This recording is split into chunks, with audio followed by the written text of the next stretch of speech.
What's going on, everybody, and welcome to another edition of Bettin N Boozin here on the HHH Racing Podcast. I am your host, Kyle Roscoe, and what a win, ladies and gentlemen. It's going around in the chat. Thank you guys all for joining in early, and Matt Miller put it in the chat as well. If you guys didn't see, Shards, owned by Crowns Way Racing, and a number of people in the HHH team ran in a few minutes, just won an $84,000 purse at Turfway Park and an optional claimer. So cheers to everyone out there and all the partners that are involved with Shards, along with a bunch of the people on the podcast. Sean Kane, if you watch this on a replay, I saw you in the winner's circle there. Glad you could make it out there. And again, congratulations to everybody out there who owns a piece of Shards. But anyway, guys, welcome to episode 122 of Bettin N Boozin here on the HHH Racing Podcast, where we continue our coverage of the Gulfstream Park Championship meet with Gulfstream Park Saturday and the late Pick5 there, including 2 stakes,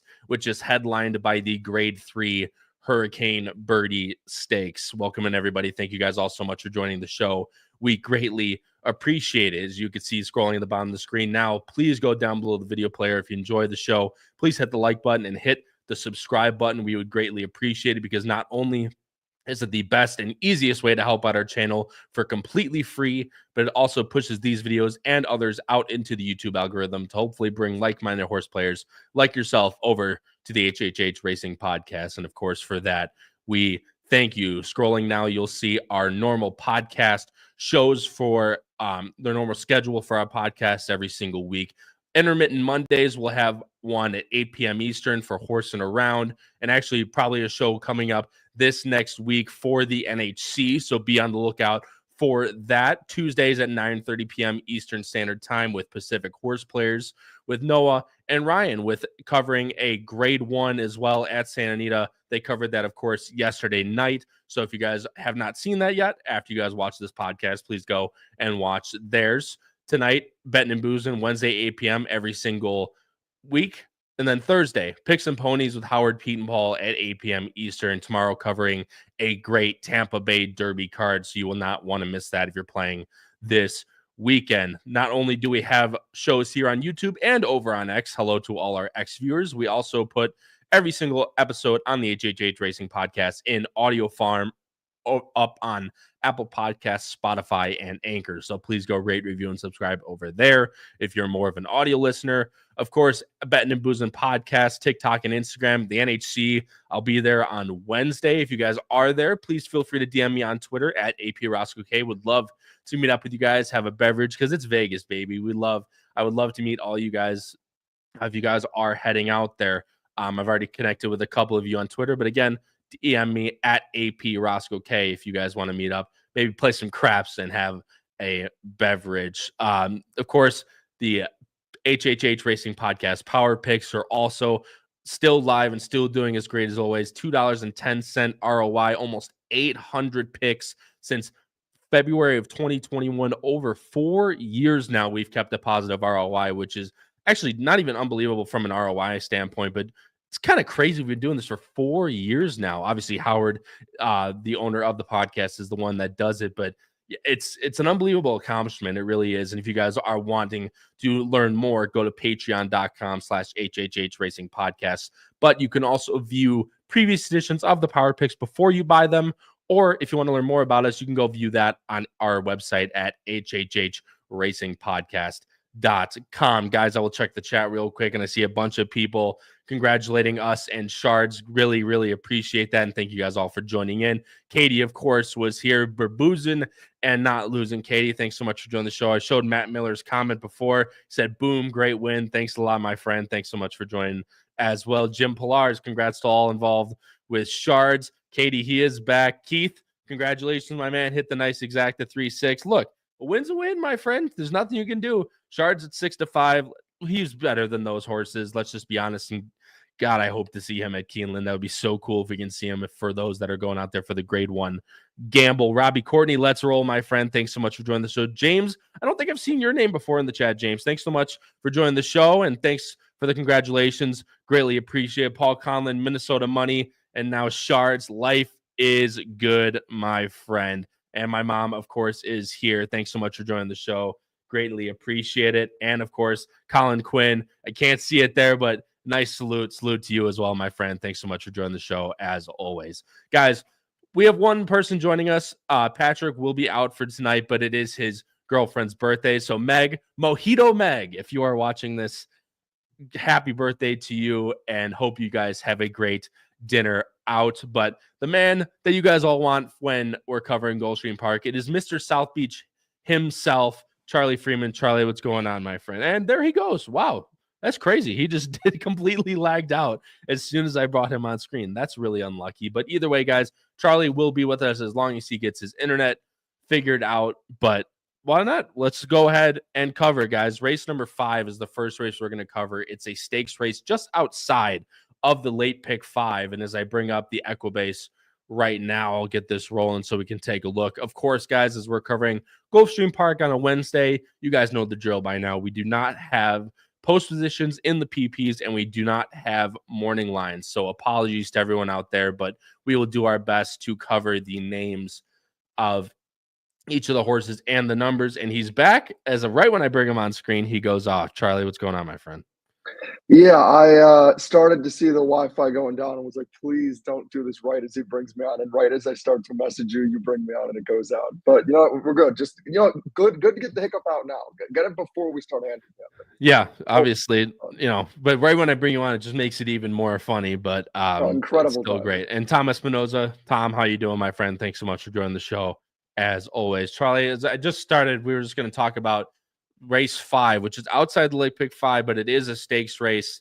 However, there is a pretty, what I'm going to assume, a pretty heavy morning line favorite in this race. It's 5 furlongs on the turf. It's the Silks Run Stakes. And my apologies to everyone out there. I'm feeling a little bit under the weather. I just caught it last night, and today has been a little bit of up and down. So my apologies if I cough, sniffle, or I just really just don't sound good. So again, my apologies there. But Charlie, let's talk about this race. Both you and I have what's going to most likely be the morning line favorite on top in Coppola. He's been tried and true at this Gulfstream Park, especially at this flat 5.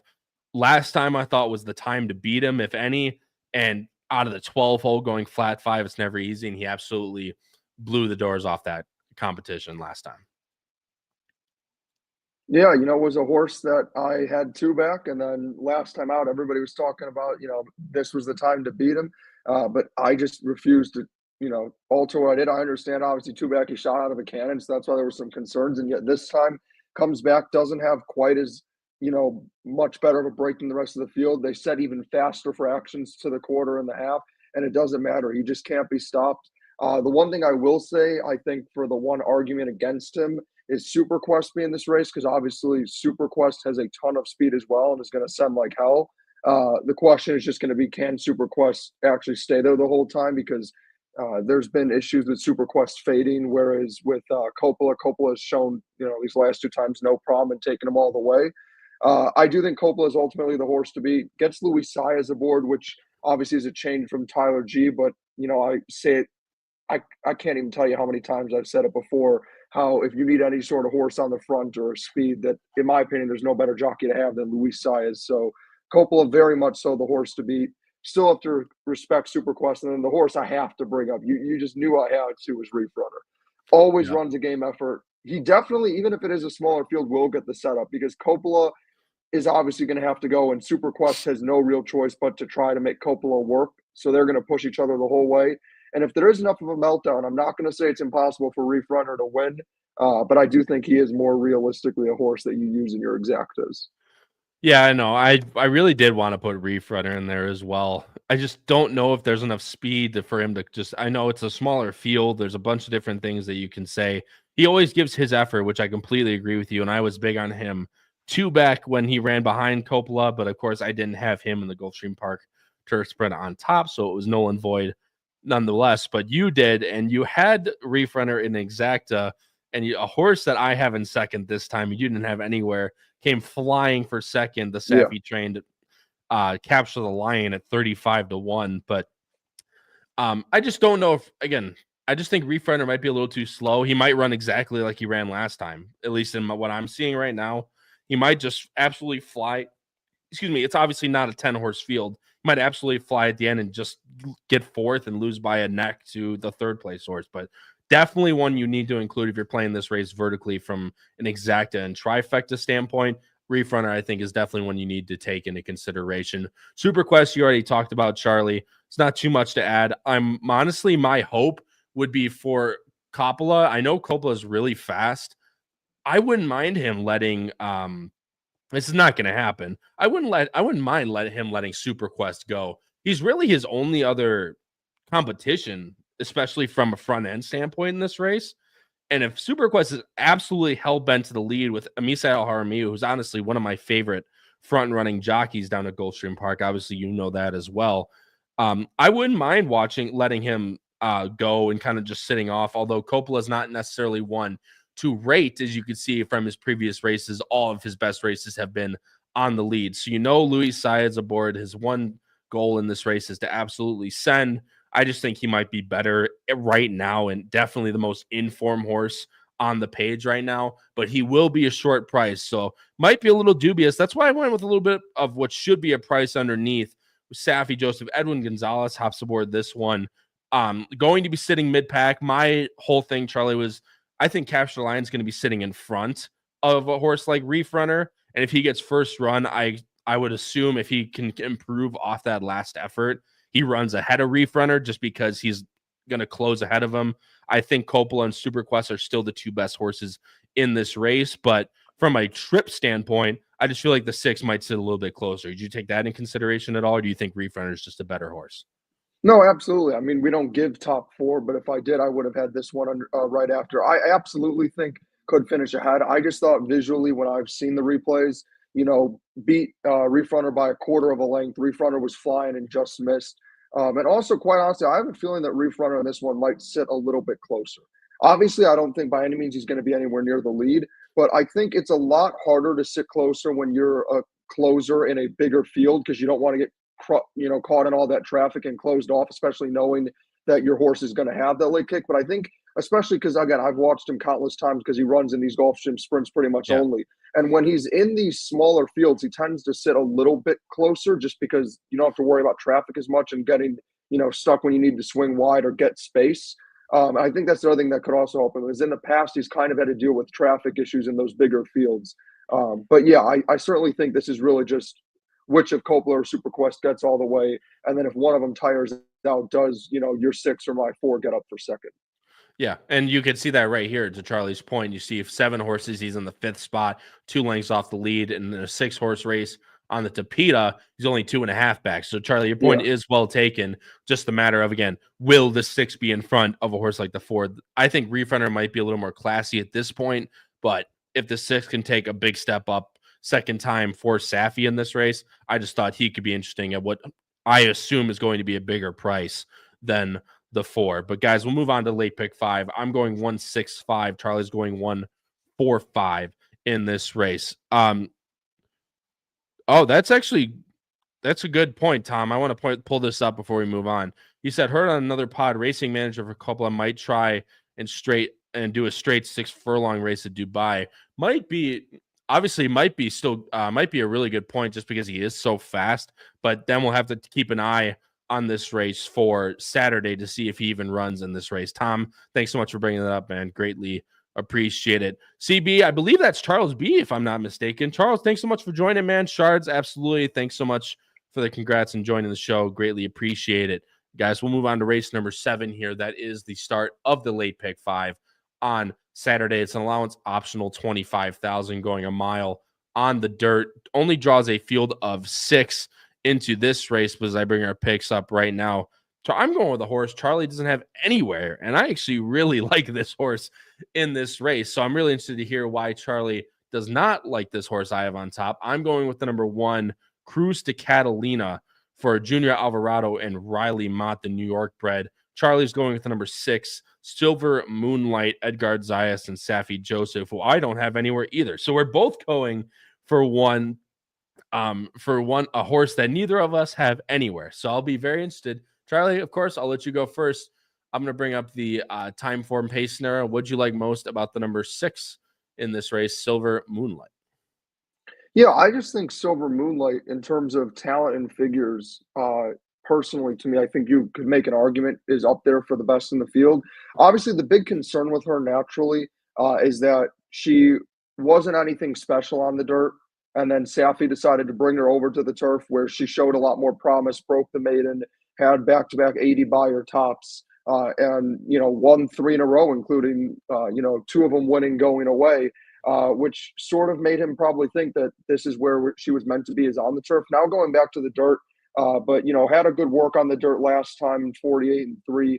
And the big thing for me, and you can feel free to push back, the reason I didn't use the 1 is just because I think she's going to be speed. I don't know if she can get the distance. And quite honestly, I think just about every horse in this race is going to want to go besides the 3 and the 6. And when I watched the 3, I thought there's a reason that horse was in a maiden special weight for 32 and then an optional claiming N1X for only 16, as I just don't think the 3 is very good. So I went with the only other closer in this race with the 6. Obviously, the question is the dirt.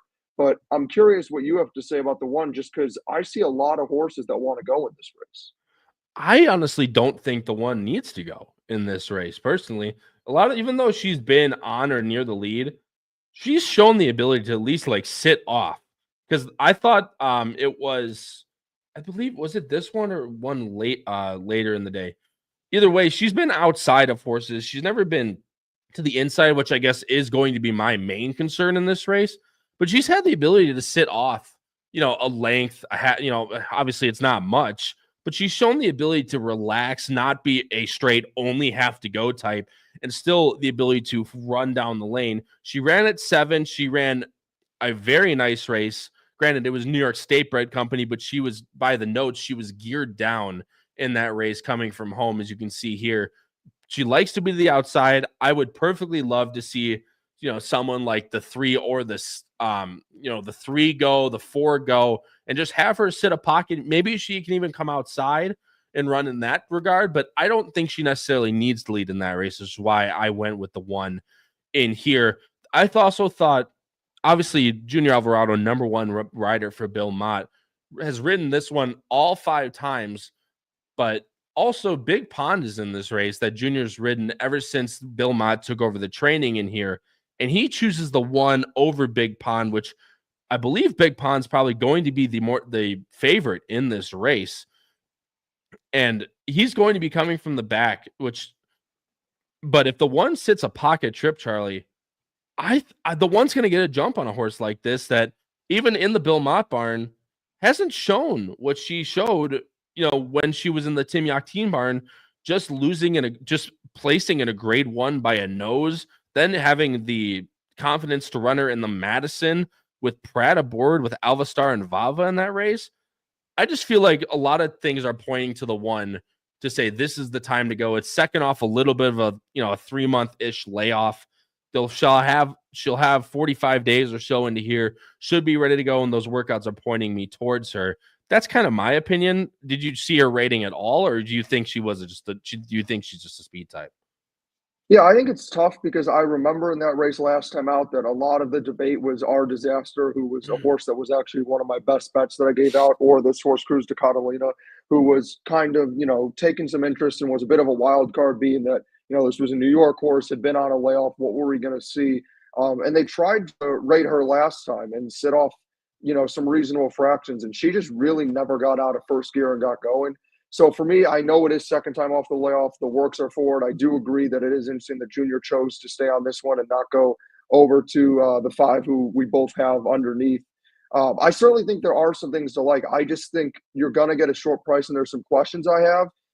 And look, if she wins, it wouldn't surprise me at all. Another one where realistically, if I went, top 4, she would have been in 4th for me, and she could do better. It's just there's a lot of questions, and for a horse that I think is a short price, I feel like if I don't fully like her the way you do, I'd rather just toss her and go with, someone else underneath and go with like a more middling price like the 4. No, and that's fair. She was so good in New York. I have to try her at least one time back here. Like I said, I think Big Pond's going to be the favorite in this race. If Cruz Catalina is like a 5-2, 3-1 second choice, I'm willing to give her one more shot in this race. And if she doesn't run again, maybe the divorce papers are going to have to be filed. But that's where I landed in this race. So I kind of mentioned Big Pond a little bit. Charlie, you can feel free to touch on her as well. But we both have Broderie in there somewhere. You have her second, I have her third.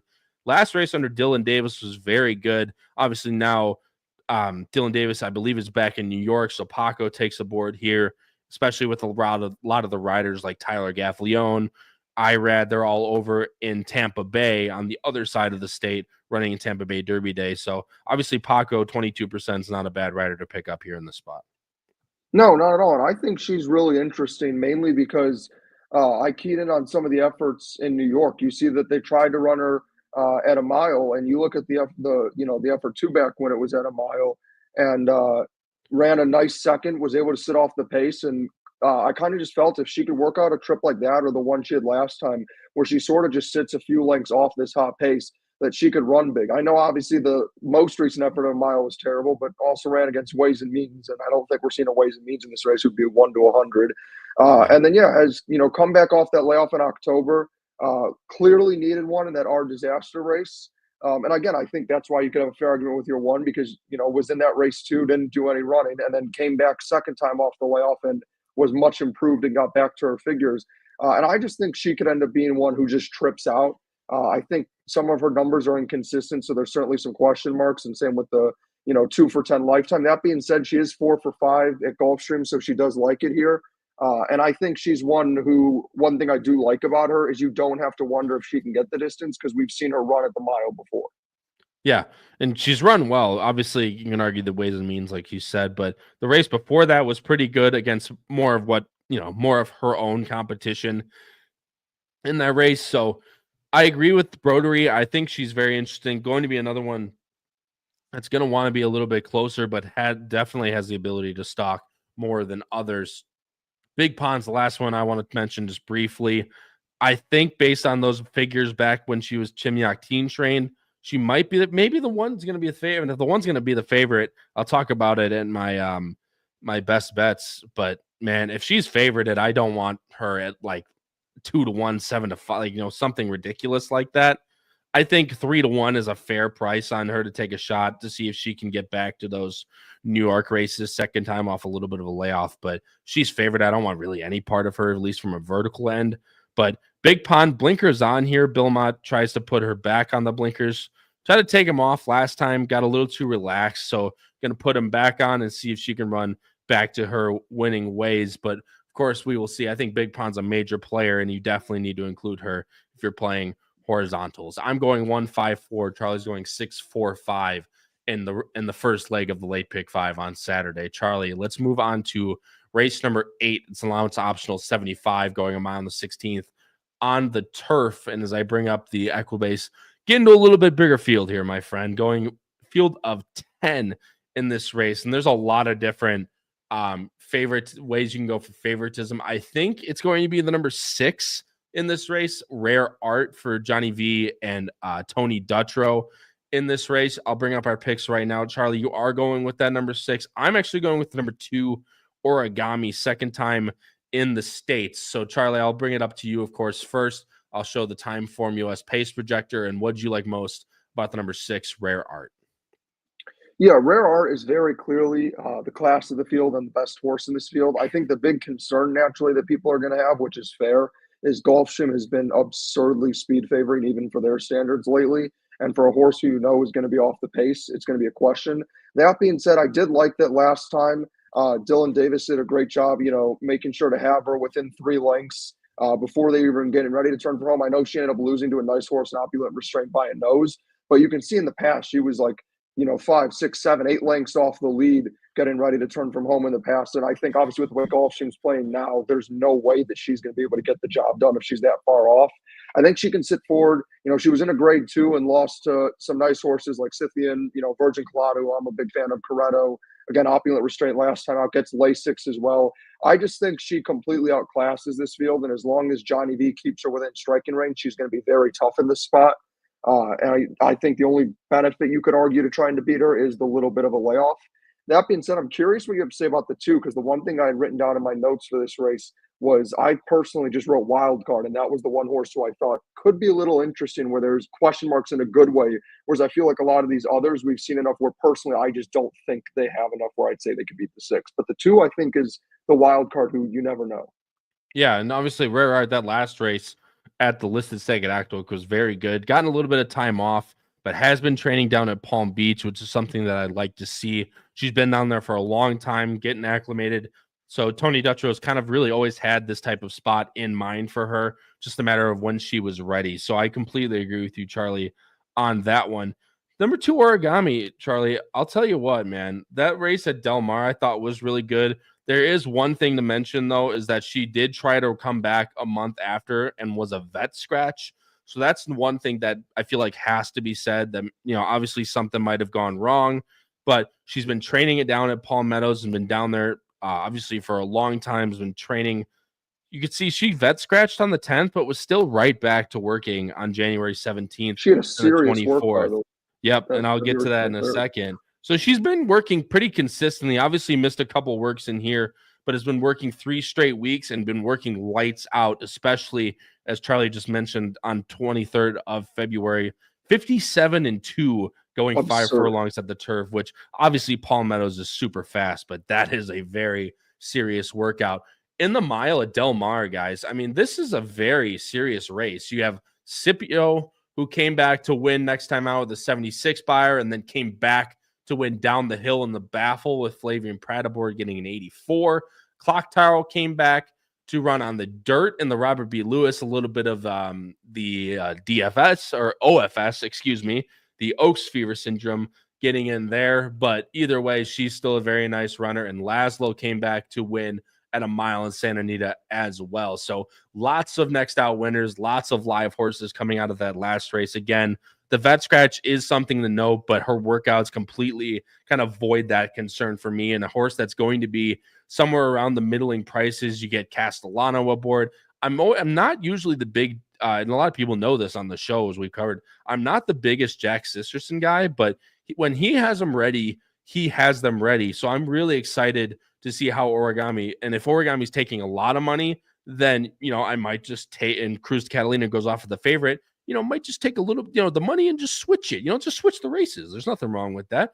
If you're getting the price that you want. So I'm glad you like this horse as well, Charlie, because I'm very, very interested in this horse, who's kind of a new face in this type of race at Gulfstream Park. You obviously have her in second. Feel free to add anything you want, but you do have a horse I don't have anywhere in there. The Beach goes on Guadalupe Preciado. Not characteristic for this trainer to go 1 for 40 at Gulfstream. You can see she wins 15%. Is usually pretty good. Runs a lot down in South Florida. So interested to see what you have about the number 4 Beach goes on. Yeah, no, the only other thing I was going to say about the 2 briefly is an angle that I always talk about, and I don't know if you share this view, but for me personally, is I tend to always give, overseas horses the benefit of the doubt after their first race in the U.S. I usually think they need a race, which for me is why it's usually even more impressive for me if they do run any decently. So that's another thing I really do like about Origami is I tend to love when horses from overseas are second back out in the U.S. because they normally need that first race to get used to the surface. So I thought to run that well and to take that kind of money and that kind of race was big. But yeah, going into the 4, to be honest with you, this is strictly an underneath play for me. I think with the connections, you're going to get a very fair price. For those who are kind of Gulfstream sickos like me, you know that Lionel Reyes is kind of known for this. He's really good at taking these price play horses that are under the radar and helping them maximize their ability. I also just think it kind of speaks volumes that despite being for, not quite major connections, has been ridden by Irad, Johnny V, Jaramillo, Drayton Van Dyke, Luis, has constantly been getting to top riders despite not having top connections. And I think Lionel Reyes is a little underrated. And to be honest, if we were to talk, shout out to the boss man, ABC style, for me, the 6 and 2 would be my lone A's, and I honestly wouldn't even have any B's. I think they're a clear cut above the rest of this field. That being said, I thought the effort last time up on the Beach go on was really nice. Bellavino, if you could pull up, I don't remember what she came back to run, but I know she was like the 6-5 favorite, I believe, in that race, if I'm remembering correctly. And then she came back again in a big one, and then obviously took a big step up trying to run against a nice horse in Vixen in a grade 3, which to me, it doesn't bother me that obviously ran 8th by 3 lengths. It's more so that, if that horse is moving up to that level, kind of speaks volume to who the Beach Go On lost to last time. But I thought ran a nice effort. I don't think needs the lead by any means. I think they just kind of went slow enough that she inherited it, but I think she could work out a nice stalking trip and kind of just trip out enough to finish somewhere in the money, and you're going to get a good price on this horse. Yeah, no, look, and by the way, I completely agree with you on Lionel Reyes. Especially you could see his 40 thirds. He only wins 10%, 22 for 225, but he does have 40 thirds, 57 in the money. So definitely one that you want to be able to clunk up for second and third. Beach goes on again. I don't know. I just don't see where this horse is going to sit in terms of like a winning type trip, but Agreed. if he sits like a middle stock, or if she sits a middle stalking trip, I mean, she could definitely clunk up for second or third. Don't hate that at all. I went with the number 3 Candy Quest in third. This is not as creative as you for sure, but I feel like Candy Quest losing last time to She's So Spicy, who's a very, very talented runner down in South Florida right now. We'll see where she goes next. She's won on the dirt. She's won on the turf. She's won on everything. Yeah, she's really good. Interested to see where she goes next. But and then one kind of stalking the pace at going 6 at Aqueduct. Obviously, this is a stretch out for her going a mile and a 16th for the first time. But Candy Ride connects obviously is Curlin breeding in him. So feel like distance could be a test here, but I feel like it could still be a very welcome test for this horse who breeding wise could want more distance in a race like this. Obviously Cassie Gonzalez is riding as Davis is no longer down in South Florida, at least for the time being. So Candy Quest is definitely one I would probably need to use in a horizontal for sure, at least on the win end, but definitely if you like the 2 or the 6 like Charlie or I do, definitely want to use underneath in your exactas and trifectas. Let's move on. Sorry, Charlie. one other thing I was just gonna two things I was gonna point out. One with the 3, didn't know if you mentioned it, but has had 3 bullet works in a row, which I think is important. And also just have to point out the terrific meet that Mark Cassie has had. I mean, for a guy who normally has to have solid horses but deal with the other Gulfstream trainers, I mean, he has really been picking up lately. And then also, I know I'd mentioned for Rare Art getting Lasix for the first time, but I forgot to mention that Origami also is getting Lasix for the first time, which I think is something important to point out because that can help the Euros. And also, you can see the first LASIK numbers. 23% is certainly a figure to look at for Jack Sisterson, for a guy who I don't entirely disagree with you. I think he has some decent horses and is someone I play against anyway because they don't normally live up to it. But I just think that's one other thing to like about Origami. No, absolutely.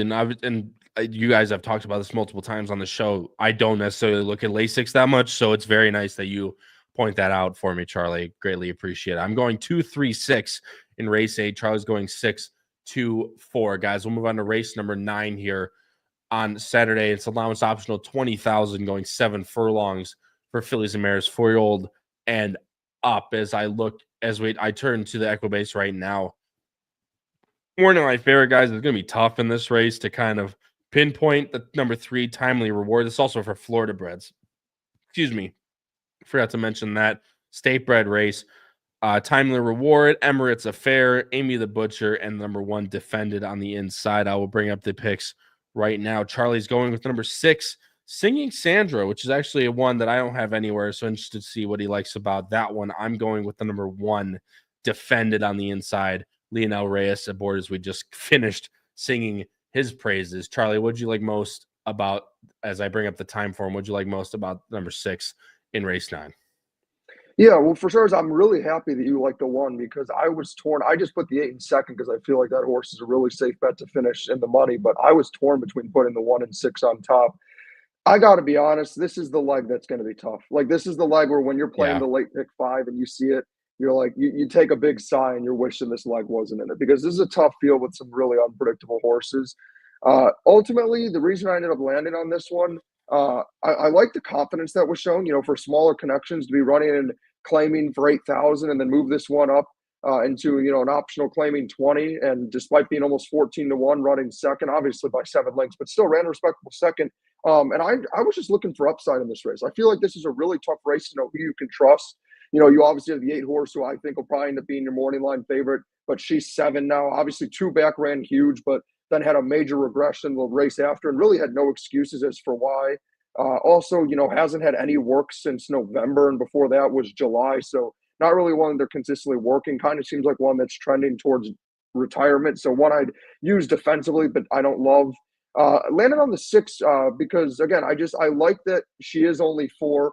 I also like that, they had her on Tapeta for a while and it just wasn't working. So they decided to try something new. She run basically, I know we talk about the angle where it's a back-to-back buyer top, and I know it's not exactly, but it's close enough that I'm willing to count with that 67 and 68. And I just thought for her, to go on to win by 5 lengths on her first try on the dirt is a big deal to me. And 111 and 2 for this level is actually a pretty solid effort. So I just like the upside. I also like the trips she's been getting because I don't think she needs the lead, and I think she could stalk off this pace.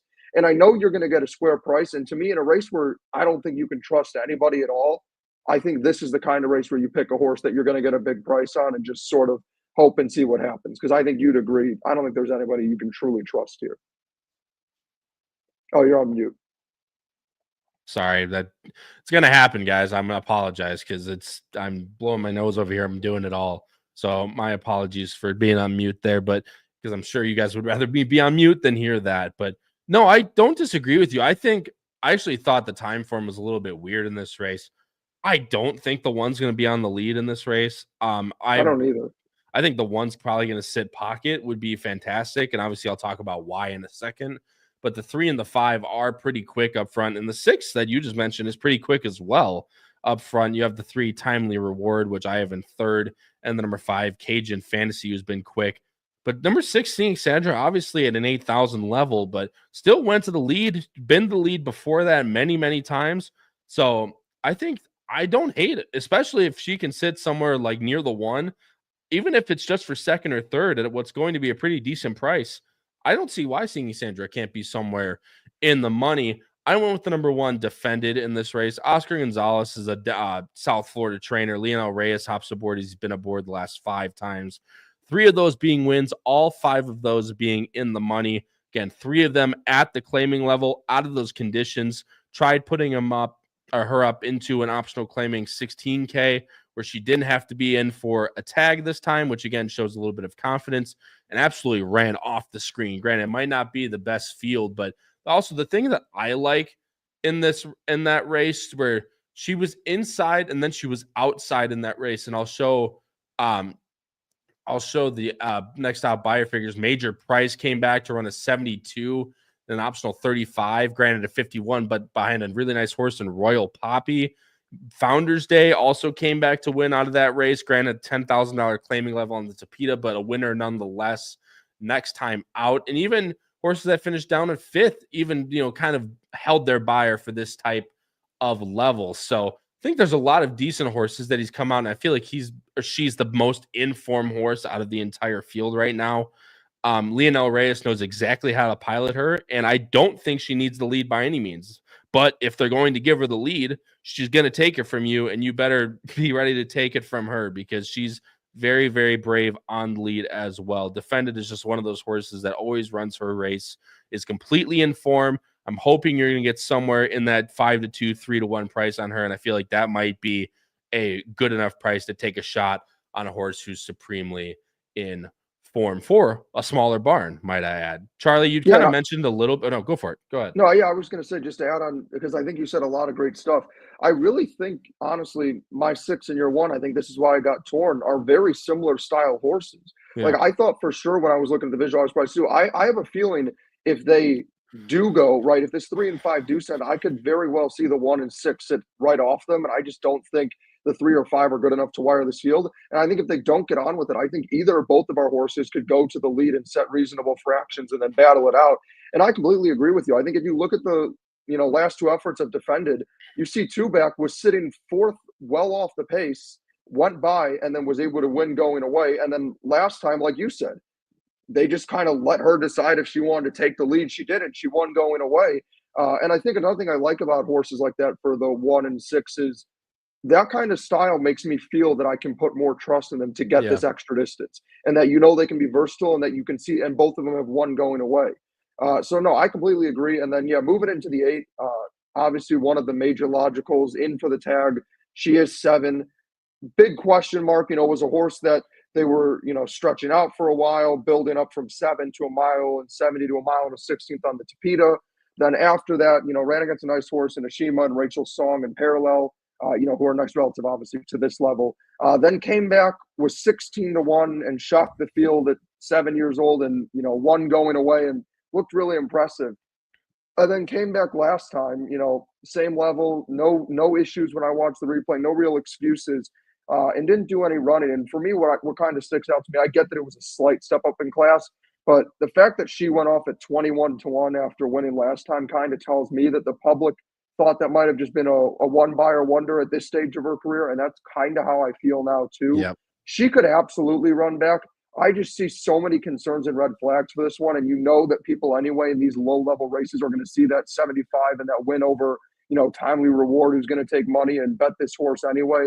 So for me personally, I also just watched that race and wasn't really moved. I don't know how you felt, but I just altogether kind of want to try to beat that race, which is why I'm kind of against the 3 and the 8. And to me, really, I would be trying to play around the 1 and 6. Yeah, I mean, you could have said it better. 1 and 6, yeah. No, you're good. I couldn't have said it better from you. You were right with the 1 and 6. I can't bet her. If she's going to, I mean, this is one I would use very defensively, at least on top. She could easily run back. And the reason I have her in there is because I like that she's drawn outside, where if there's horses to the inside that go, she can sit 3 wide. And she has the ability to be able to, just kind of press the pace from a 3 wide position, go past, but maybe, get ran down by a horse like Defended or something like that. But she is 7. She's going to be a low price. Does get Paco aboard though in this race. Just a matter of can she put it together at this stage in her career. However, at a low price, it would be very tough for me to bet that horse at least on the win end in this race. I'm going 1-8. Actually, did I mention the 3 at all? Sorry guys, I'm so over. That's Timely Reward. I didn't, so I'll mention real quick. Timely Reward. Edgard hops aboard this one for Safi in this race. This is an all-out speed type, but the way Gulfstream's been playing, I want horses that are at least a little bit closer to the lead on the dirt surface. And last time out, did lose to Emirates Affair in that aforementioned state bred race at Gulfstream Park, going 7. This is back to 7 again here in this one. So but she wanted a mile by 10, granted against much lesser competition, but the distance is no problem. If she can just go and take them as long as she can with that 3 furlong work going 34, I definitely think that's what she's going to do. I mean, we've seen it before and time again. How often do you see these Safi horses that really have no business being in the top 3 just go out to the lead and hold on for a piece? Like I said, I respect Charlie's opinion with the 6 and the 7. We didn't really even talk about, but that's one that shows to me that she's really regressing. Obviously, can put it back together, but Zayas hops aboard the 3 instead of the 7, so I wanted to throw the 3 in there just in case that the merry-go-round did indeed happen. I'm going 1-8-3. Charlie's going 6-8-1 in race 9. Charlie, let's get on to the feature, and this is the grade 3 Hurricane Bertie Stakes, going 6.5 furlongs on the dirt for older fillies and mares. Draws a field of 7, 3 of those being the aforementioned Safi Joseph Jr. Morning line favorite is going to be shared between the number 1, Nick Style, the number 6, Spirit Wind. And we are split, Charlie. We are going with the same 3 horses in this race. We'll talk about probably 4 of them, but you were going with the number 1, Nick Style. I'm going with the number 6, Spirit Wind. So as I bring up the time for him, why are you right and why am I wrong? And why is the number 1, Nick Style, going to win this race? Yeah, I think this is obviously a really fun race and a tough one. I think naturally the one concern I have about Nick Style, even though, she is one of my favorite horses, she's incredibly game. The way she somehow managed to win last time when it looked like everything was stacked against her and like it almost looked like the field was trying to make her lose and she still got there is just incredible. I mean, 6 for 7 lifetime, her only loss being to Ways and Means. She is easily the class of the field, in my opinion. I know there's arguments for others, but just from what I get to watch, I'd say the one concern I was going to have is when you see our disaster in this race and you see Spirit Wind, naturally you're saying, okay, that's 2 horses that absolutely have to go. They're going to battle each other out, and it sets up perfect for Nick Style. The one natural concern I have, though, is this is also the Safi Joseph Jr. Stakes, as he has 3 in this race, which includes having the 2 speed horses in our disaster and Spirit Wind. So my one thing that makes me a little nervous is it kind of reminds me of a race where White Abario ran against, God, I'm blanking on the name of the other horse. It's that Mish. That's who it was. And I was talking about how, you were worried if Mish could mess things up for White Mario, and then Mish literally ran like a 0 bio and then came back just fine again. So it's my one concern with Our Disaster is, does Our Disaster just end up being a sacrificial lamb and does 0 running, and then Spirit Wind just gets loose and wins, which could happen, but I'm banking on all the Saffies actually showing up and trying to give it an effort enough so that Nick Style has the setup, and I just am banking on her ability. Funny thing, you took the words out of my mouth, but the problem is I don't see it that way. I see Our Disaster going out for the lead, Spirit Wind sitting right off, and it's kind of just whoever gets the better jump at the end wins. Obviously, Edgard Zayas does choose to Our Disaster. He probably had the choice, even though he hasn't really he's ridden Spirit Wind once, actually last year in this race, where Spirit Wind lost to Red Carpet Ready and Olivia Darling, two very nice mares now at this point. She is 6, however, she's a lightly raced 6-year-old at this point. She's 8 for 8 at Gulfstream, 5 for 8 on the win end in this race. I don't know. Obviously, the 7 is the one concern, right? For Sweezy and Paco Lopez. This horse drawn right to the outside of Spirit Wind definitely looks to be going. I just don't know she's necessarily as quick as a horse like Spirit Wind, but I like that, Tom. I'll bring that up in a second.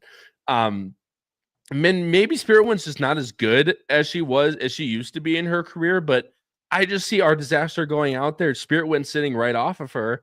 And at the end of the day, I trust Louis. I trust this horse more and more than I trust Our Disaster, especially going 6.5, where Our Disaster might just be a little bit more of a 6 furlong type, even though I think she is pretty talented. But that's the way I saw it, Charlie. Like I said, I completely respect, and I definitely respect Nick's style for Mr. Mott. But if Nick Style is going to sit that same type of 5 off the pace in this race, I just don't know if there's going to be enough pace for her. No, I think that's fair. I mean, the only other thing I will push back about personally, just from watching, is, I mean, look, I love Our Disaster. It was obviously before I knew that the scratches would come in and she would go off at less than 2-1. She was one of my best bets because I thought she was in terrific form, and she had, ended up still doing the part anyway and executing it, running a 92 buyer. 109.3 is a really nice time. So no, I hear you, and I do think it could be very realistic. The only other pushback I have a little bit on Spirit Wind that I'm curious to hear from you on is, at least for me personally, when I watched her visually, I feel like the buyers are accurate, and I don't entirely mean it in a good way. Like, at least for me, like when I watched her in that 5.5 at Oaklawn Park, I thought in that race she was going to take over and win going away. It wasn't the strongest field compared to what she's been in. She got the cut back from 7 and 6 to 5.5. So I thought with that lighter distance she would have more left in the tank. And she really had to fight hard. And look, credit to her for being game enough to do it. But she is 6 now. I know obviously does have that bull at work. But that would be the only other slight concern I would have. And I think the other thing, though, that I think is also a little bit curious in terms of the jockey decision, not just that Zayas had ridden her before, but also that I feel like Luis, like we talked about literally earlier in the show, he's the jockey you want when you want to send, which I think is just also a little bit interesting that he's on Spirit Wind. Yeah, no, and that's a fair point. Obviously, this is Spirit Wind's last race at Oaklawn Park that he brought up. A lot of the horses kept their buyers going in this race. Fibber came back to run a 79 in the American Beauty at Oaklawn Park. Royal Spa came back to run a 79 in the Bugler, but then came back at Laurel Park and ran a 90 buyer. So obviously, Royal Spa has kept up her form, and Esternia came back to run a 79, but then win next time out, but only with a 73. So I feel like that was a pretty tough race, and she's keeping better company than Our Disaster. I think that's very easy to say. So I just think Our Disaster might be the better horse. Obviously, Luis Saez, especially with a lot of riders gone this week, definitely has his choice of where he wants to go. So I just really like, and this is the horse that, and Safi, obviously, when he believes in a horse, he will take the horse around, many, many different places. And now at this point in his career, went to Keeneland, Churchill, Oaklawn, running in these types of, not lower level stakes, but listed stakes, trying to get her some more black type and stuff like that. And she's done it very, very well. And even though she's regressed from that 97, she ran at Lone Star and stuff like that, high 80s is still, I don't think that's really out of the realm to win this race, especially at this stage in a lot of these horses' careers. So Spirit Wind, I'm leaning on. Obviously, Charlie's leaning on Nick's style, so that's going to be a good matchup for us, Charlie. And it'll be interesting to see how the money shakes out on Saturday, because I have a lot of my best bets on Saturday going to be price dependent, and I'll obviously talk more about that as we get to best bets. Into Champagne, Charlie. This is the one horse I wanted to bring up before we moved on to race 11 in the last race.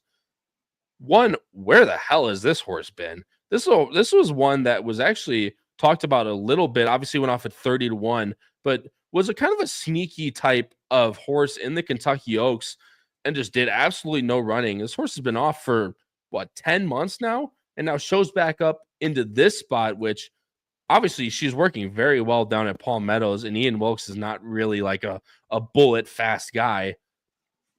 Do you give this one any consideration in a race like this? But I mean, there's going to be speed in this race, and it'll be interesting to see where she sits early.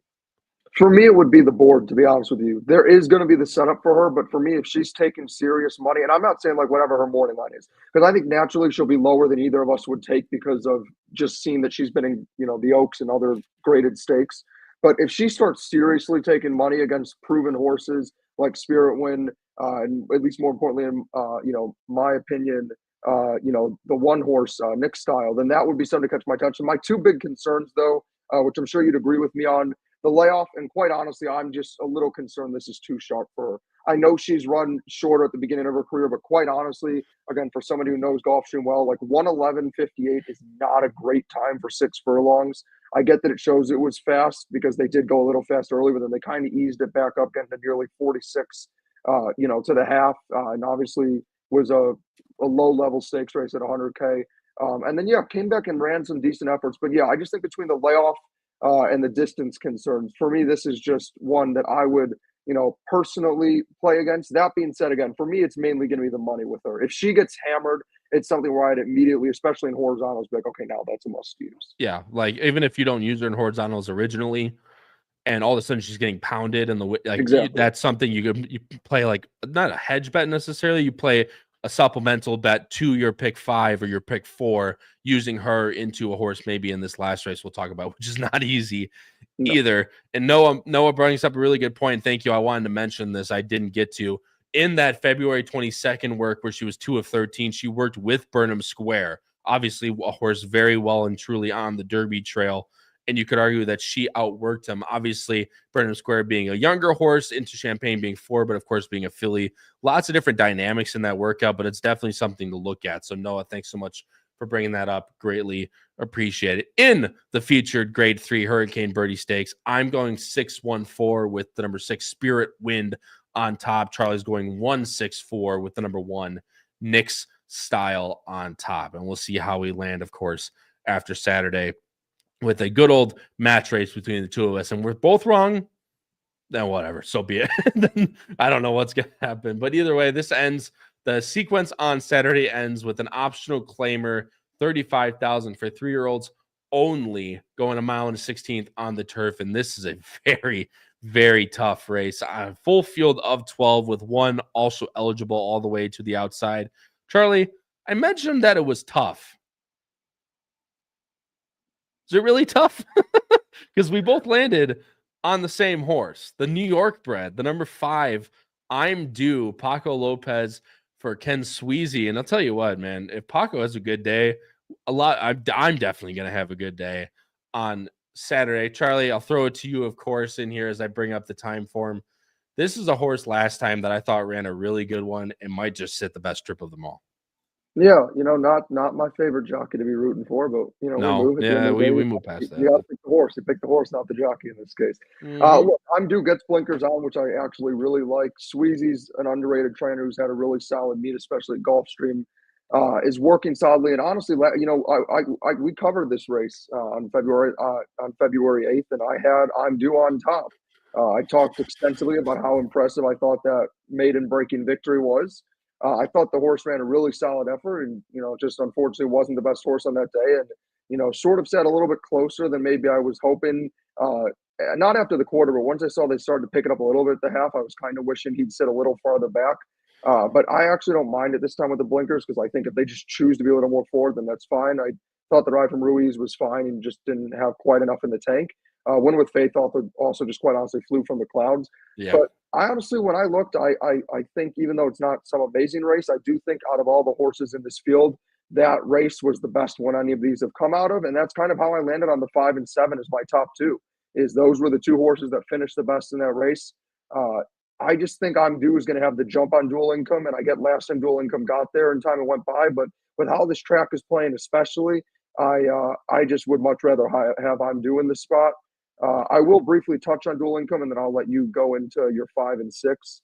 But yeah, Dual Income last time ran nicely. Was one I talked about as an angle where looked really good breaking the maiden on the turf, and then went on to the Tapeta and just did not take to the Tapeta at all. Was one I kind of hinted at. I thought really wanted the turf, and where the difference between the two did make a big difference, and then ran much better. I know it was the same buyer, but visually, and obviously you can see coming from, 7 back to lose by a length is a lot better than being, a half a length off and losing by 4. So to me, visually looked a lot better back to that turf form and ran a nice effort. To me, these are the main two horses to beat in this race. Yeah, I'm surprised I actually didn't have Dual Income in there. I think I had Dual Income in there for the longest time and then switched out for this horse just to her inside, just based off of probably a price angle. But Dual Income's definitely one you need to include if you're playing horizontals, because last time he also came flying from the clouds with a horse that was 19-1 and Win with Faith. Just didn't get there. I'm Due, honestly, probably was wider and had a little bit more of a weirder trip than these other two did, but I think Dual Income's definitely one that needs to be taken into account. Obviously, you're switching to Joel Rosario for Marat in this race. Marat's definitely more than capable in a race like this to win. Just a matter of can he work out a really good trip, who's going to be probably coming from a little bit farther back than some of these other ones. Charlie, completely agree with you, and I'm Due. Think he's going to be sitting a little bit closer than others. Also, you get the equipment change of the blinkers on. Hopefully, it will keep him a little bit more engaged into the early part of the race. And if he's sitting, just off the leaders in the first flight, I think I'm Due has a very, very good chance of finishing on top in this race. The number 6, and I'm glad you have this horse in here too, Hall Monitor. Christophe Clement does not put horses in somewhere where he doesn't think that they can win.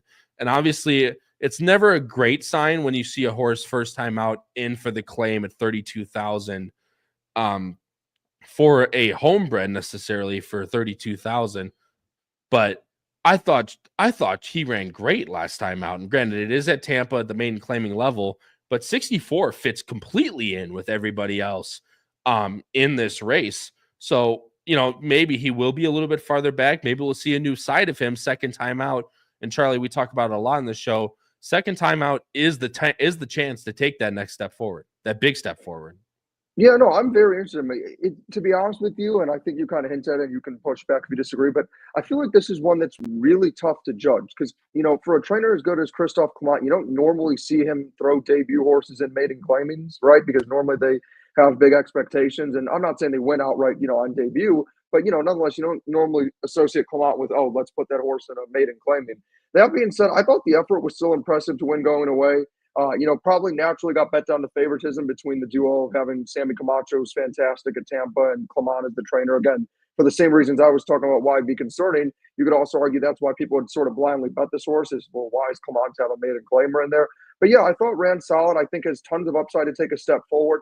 I think this is one, again, kind of like how we were talking about in the last race, where you just have to watch the board, because I feel like with this one, it's tough because you have the argument of should take a big step forward, but then you also have the argument of, okay, but why was this horse in that claiming race in the first place? Like, just how big of a step forward is there from here?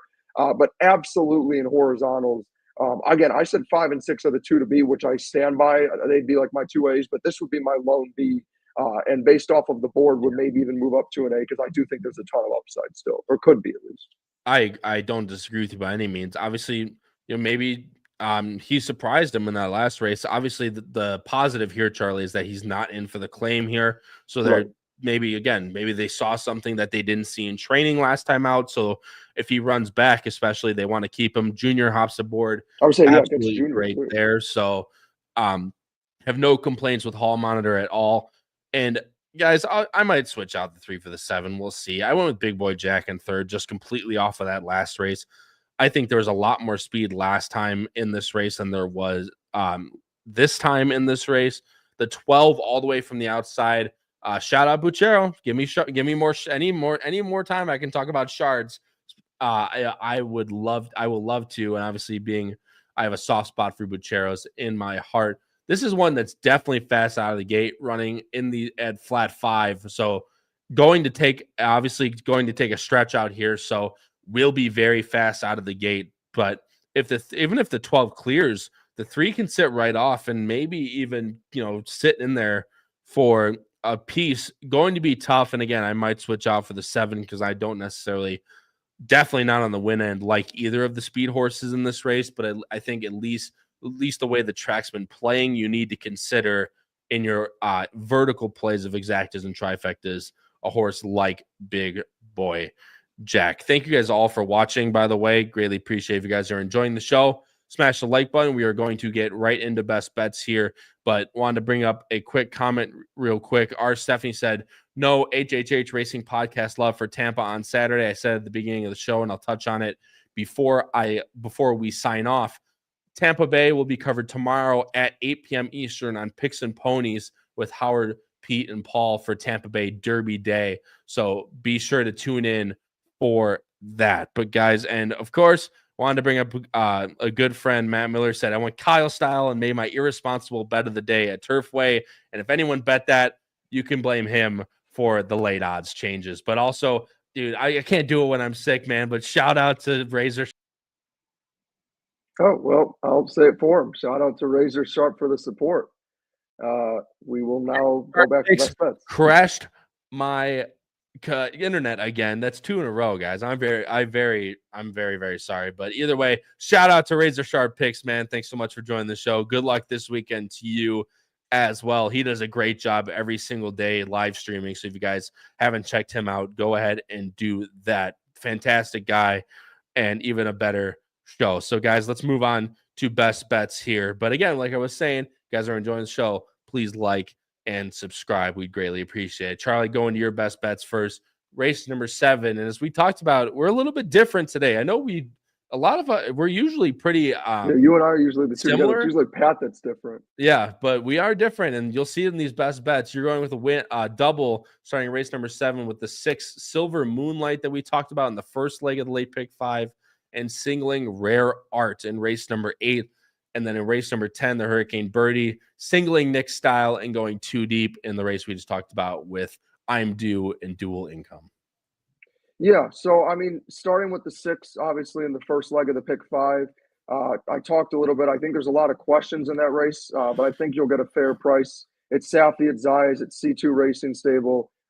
Certainly is a horse who I think can just work out a nice trip, and she can just sit right off that pace. So I'm going to use her. And then I talked a lot about Rare Art, gets the Lasix, is the class of the field, has a lot of talent. The question is going to be the setup. I will say I would realistically also probably play a smaller double 6-2 because I talked about how much I like Origami as well. But I just think Rare Art is the talent of the field. And I think as long as Johnny V keeps her close enough, she should win that race. And then going into my other double, talked about the last race, how I just said that, I'm Due and Dual Income came out of the best race. And I think they're the class of the field. And then, Nick Style, 6 for 7 lifetime, only lost to Ways and Means. I think everything you said is fair about Spirit Win, but I'm not going to pick against a horse that I've continued to back and she hasn't put a step wrong, so I'm going to keep backing her. Yeah, you're very good for that, backing horses that make you money, huh, Charlie? You're usually really good at that. Shout out to the man, Fredo. But either way, Charlie, good luck with your best bet. That's a crazy vibe. Fredo takes all my money. Also, when you're done best bets, I have one other shout out to give. Go ahead. So go ahead. No, you're good. Do your best bets first. All right. Well, Charlie, obviously, I would say good luck to you, but we're going against each other, my friend. And I mentioned it before. A lot of these are completely they're price dependent, right? Because these horses, I think, could go off either 3-1 or they can go off at 8-5. And I'll tell you what, I do not like them at 8-5. First one win on the number 1, Cruise to Catalina on race number 7. This is going to be the irresponsible wager of the week. If this horse is 5-2 or higher, if this horse goes off at 2-1, even 5-2 is a little bit too low on what I would take on Cruise to Catalina, but willing to give her a second chance off that last race, off a little bit of a layoff. Second time out, Riley Mott. now first time at age 4, picks up Junior Alvarado again in this race over the other horse, the dad Mott trainee, Big Pond, going with Cruz to Catalina again over 5-2 in race number 10. I talked about it a lot. Spirit Wind, just think she's going to sit right off of Our Disaster and go by. But again, I do not want her at anything lower than, I mean, 5-2 is fine. I would take 5-2 for sure on Spirit Wind, but anything lower than that is definitely a no-go for me. I think it's too tough of a race. And if I'm not getting the right price to beat a horse like Nick's Style, I'm going to try to not take it. And of course, we're actually on my Twitter at AP Roscoe K. We're actually almost on the road to 1,000 followers. I'm at 892 or something like that. I post my picks every single Saturday, and of course, you guys will get a lot of content coming up from the NHC and stuff like that. So follow me at AP Roscoe K on Twitter, and also at Bettin N Boozin Podcast on Instagram and TikTok. Very excited to post some stuff over there. But guys, that will do it. Thank you guys all so much for joining us tonight. Greatly. Oh no, sorry. Go ahead, Charlie. I forgot you. No, one quick shout out. I have to give in advance. We'll see if I look like an idiot after, but especially the guys on the podcast know all about my love for a certain horse, Prater. And Prater will be running in race 9 at Gulfstream Park this weekend. He is Triple Crown nominated, and the road to the miracle story of the horse that is going to get into the Derby will officially begin this Sunday. So I just wanted to give everybody a heads up so they can tune in. I should have kept talking. I'm going to be honest with you.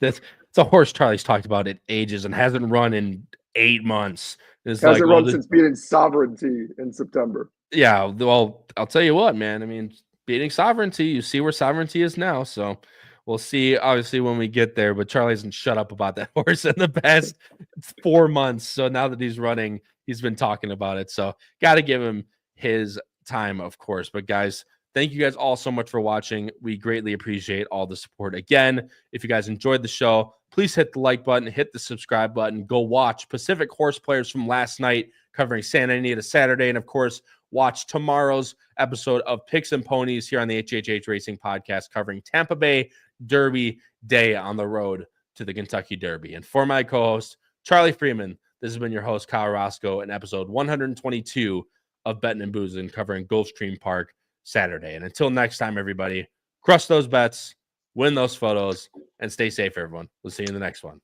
Have a good night.